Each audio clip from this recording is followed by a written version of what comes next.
देखो उसके बाद जावास्क्रिप्ट में जैसे हम यहाँ पे कोडिंग करेंगे, जैसे हमने यहाँ पे लिखा HTML, और यहाँ पे फिर उसी तरह से हेड,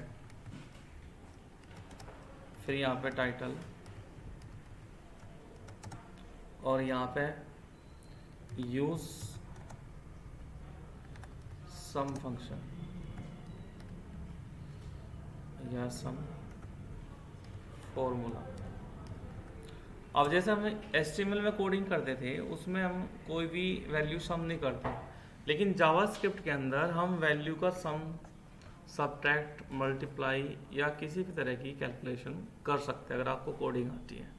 तो यहाँ पे जैसे सी है, C++ है, लैंग्वेज हम प्रोग्रामिंग करते हैं, उसी तरह जावास्क्रिप्ट में हम इस तरह मैथमेटिक्स प्रोग्रामिंग, ये जैसे हम कोड करते हैं कोई भी फॉर्मूला, मान लिया हम किसी वैल्यू का सम करना है, दो या दो से अधिक वैल्यू का, तो उसका हम यहाँ पे कर सकते हैं। जैसे हमने यहाँ पे क्लोज टाइटल कर लिया, फिर यहाँ पे करा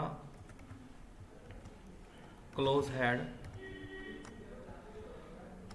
फिर यहाँ पे बॉडी टैग स्टार्ट करा, BG कलर, और इक्वल करके इन्वर्टेड कॉमा में जैसे येलो, और यहाँ पे हमने फिर H1 हेडिंग स्टार्ट करा, यहाँ पे हमने फिर उसी तरह से latest start with Java script लिख लिया, लैंग्वेज, और यहाँ पे क्लोज कर देंगे H1 हेडिंग। फिर यहाँ पे हमने स्क्रिप्ट टैग स्टार्ट करा स्मॉल लेटर में, स्क्रिप्ट लैंग्वेज, इक्वल करा इन्वर्टेड कॉमा जावा स्क्रिप्ट बिना स्पेस के,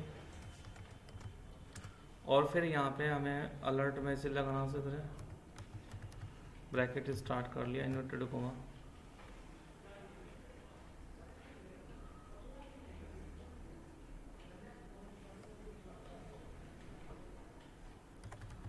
welcome in my website home page, इस तरह से स्लैश लगाओगे।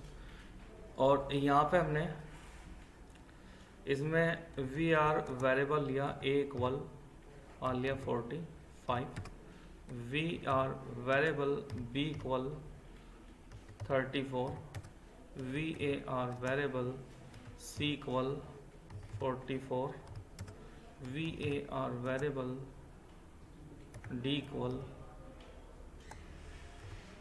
50, और यहाँ पे करेंगे variable sum equal A plus B plus C plus D, 4 value का सम करना मान लिया मैं। तो यहाँ पे डॉक्यूमेंट डॉट राइट लिखना, इस तरह से ब्रैकेट स्टार्ट करना, इन्वर्टेड कॉमा स्टार्ट करना, फिर यहाँ पे लिखना the sum of 4 value is, मान लिया 4 वैल्यू का सम करना हमने, इक्वल इन्वर्टेड कॉमा 1 और ब्रैकेट 1 स्लैश लगा दिया। फिर यहाँ पे लिखना close script, close body, close HTML। अब देख लो एक बार कोडिंग चेक कर लगे, HTML लिखा, head, title, use sum formula, use sum formula JavaScript, close title कर दिया, क्लोज हेड कर दिया, बॉडी टैग स्टार्ट करा, बीजी कलर ले लिया, बीजी कलर यानी बैकग्राउंड के लिए येलो कलर लिया, और यहाँ से H1 हेडिंग स्टार्ट किया, latest start with JavaScript language, close H1 करा, फिर स्क्रिप्ट लैंग्वेज लिखा, फिर इक्वल करके हमने यहाँ पे जावास्क्रिप्ट विदाउट स्मॉल स्पेस लिखा, और फिर अलर्ट मैसेज लगाया, फिर वेरिएबल यानी a इक्वल 45 लिया, वेरिएबल b इक्वल 34 लिया, फिर वेरिएबल c इक्वल 44 लिया, वेरिएबल d इक्वल 50 लिया। तो हमने वेरिएबल सम यूज किया equal a plus b plus c plus d। फिर यहाँ पे डॉक्यूमेंट डॉट राइट लिखा, और the sum of 4 value, the sum of 4 value is लिखा, और यहाँ पे इन्वर्टेड कॉमा बंद करके प्लस लिखा गया सम, क्योंकि हमें सम प्रिंट करना है, यहाँ पे सम लिखना, सेमी कॉलम लगाया, फिर यहाँ पे क्लोज स्क्रिप्ट टैग लिखा, क्लोज बॉडी लिखा, क्लोज एचटीएमएल। ये सारा इस तरह से स्मॉल लेटर में होना चाहिए, और यहाँ पे फाइल में जाके हम इस वैल्यू यहाँ पे प्रोग्राम को सेव करेंगे, और सेव करेंगे यहाँ पे सम डॉट HTML जरूर लिखना जब फाइल को सेव करेंगे, और लिखने के बाद फाइल को सेव कर देंगे डेस्कटॉप पे, और इसको मिनिमाइज कर लेंगे, और मिनिमाइज करने के बाद हम अपनी ये फाइल सम वाली माउस पर राइट क्लिक करके ओपन विद गूगल क्रोम पे क्लिक करेंगे। यहाँ पे welcome in my website home page okay करेंगे। देखो तो यहाँ पे जितनी वैल्यू हमने लिखी, latest start with JavaScript language और the sum of 4 value is, sum हो गया। अगर ये वैल्यू हम चेंज करें, वैल्यू